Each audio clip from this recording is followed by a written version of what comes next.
If the previous age was about survival, this age is about ego. From 500 BCE to the year zero, the world wasn't just built, it was conquered. This is the era where philosophy met the sword. It is the story of how we invented democracy and empire at the exact same time. Our journey begins in Greece, a fractured peninsula that gave us two conflicting visions of what it means to be human. On one side, we had Sparta. Sparta was a military machine disguised as a city. They believed that the sole purpose of life was war. Their society was brutally efficient. If a baby was born and didn't look healthy, it wasn't raised, it was discarded into a chasm. Boys were torn from their mothers at age 7 to endure the agauge, a training regime of starvation and violence designed to turn them into living weapons. In Sparta, you didn't have a name, you had a rank. You fought, you obeyed, or you died. On the other side stood Athens. While Spartans were hardening their bodies, Athenians were complicating their minds. They invented a messy, chaotic, beautiful system called democracy. But don't mistake this for modern order. This was mob rule. The government was run by a council of 500, selected not by skill, but by a random lottery machine called a claritorian. Any citizen, a farmer, a potter, a merchant, could be king for a day. It was so chaotic that the great philosopher Plato despised it. In his work, The Republic, he asked a simple question. If you were on a ship during a storm, who would you want in charge? A randomly selected passenger or a trained captain?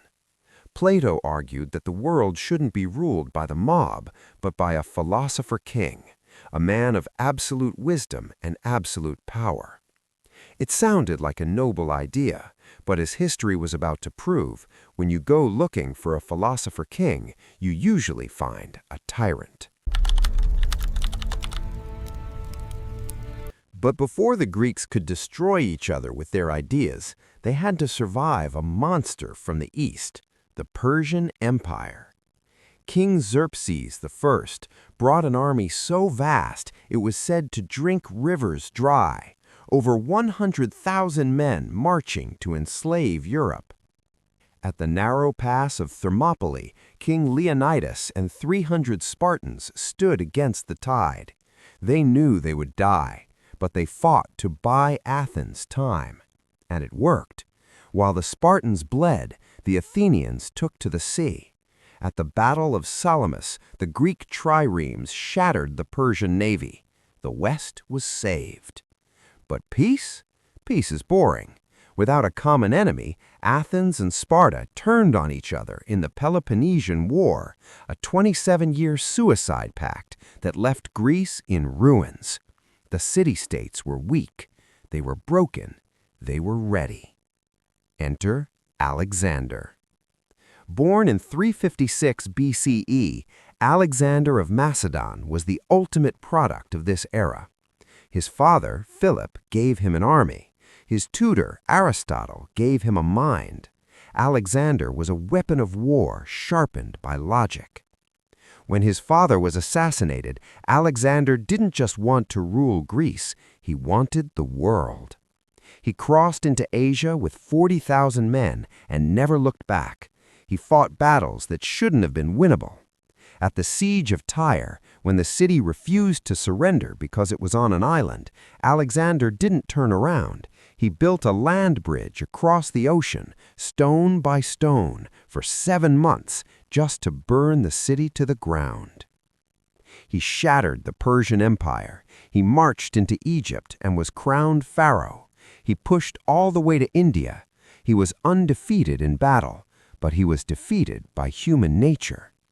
His men were tired. They had marched 11,000 miles. They hadn't seen their families in years. On the banks of the Hyphasis River, they refused to take another step. Alexander, the man who conquered the earth, sat in his tent and wept. He died in Babylon at the age of 32, not by a sword, but by a fever. His final words? When asked who should inherit his empire, he whispered, "To the strongest." Predictably, his generals tore the world apart, fighting over his corpse. While the West was obsessed with glory, the East was learning a different lesson.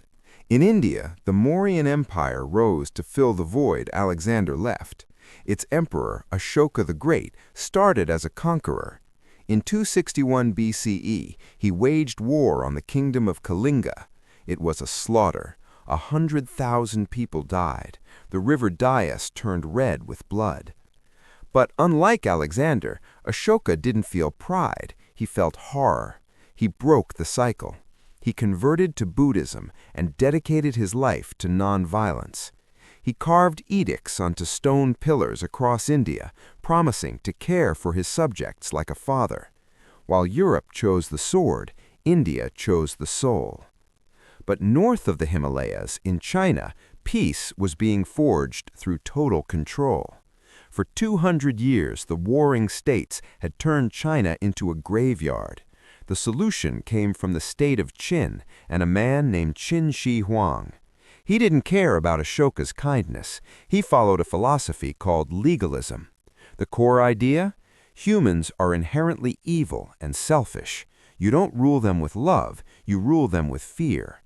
Qin Shi Huang ended the wars. In 221 BCE, he became the first emperor of a unified China. He standardized the writing system, he built roads, he connected the Great Wall. But he was terrified of death. He sought an elixir of immortality.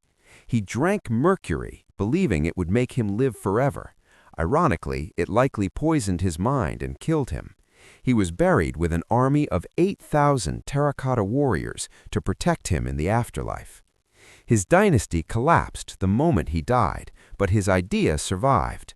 The Han dynasty took over, softening the brutal laws of Qin with the ethics of Confucianism. Under the Han, China opened its doors. In 138 BCE, the diplomat Zhang Chen traveled west, establishing the Silk Road. Silk began to flow from China, crossing deserts and mountains, destined for a new, hungry superpower rising in the Mediterranean.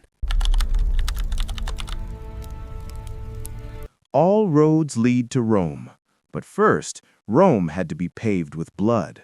According to legend, Rome was founded by Romulus, a man who killed his own brother to claim the throne. That act of fratricide was a prophecy. To become an empire, Rome had to destroy its dark reflection, Carthage. In 218 BCE, the Carthaginian general Hannibal did the unthinkable. He marched an army, including 37 war elephants, over the frozen Alps and into Italy. For 15 years, Hannibal was the boogeyman of Rome. At the Battle of Cannae, he surrounded and slaughtered 50,000 Romans in a single afternoon. It was the bloodiest day in the history of Western warfare. But Rome had a superpower.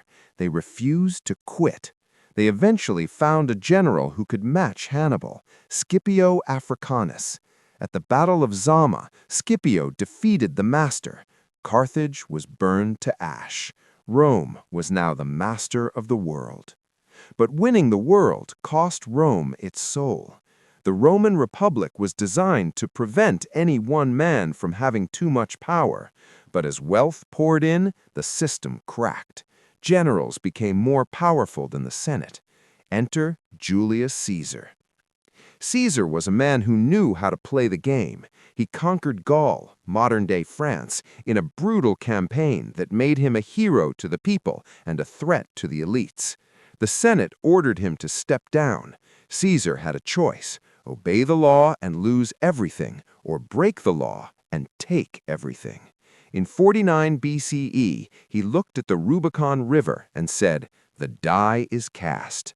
He marched on Rome. He won the Civil War. He was named dictator for life.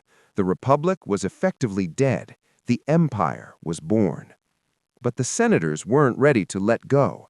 On the Ides of March 44 BCE, they surrounded Caesar.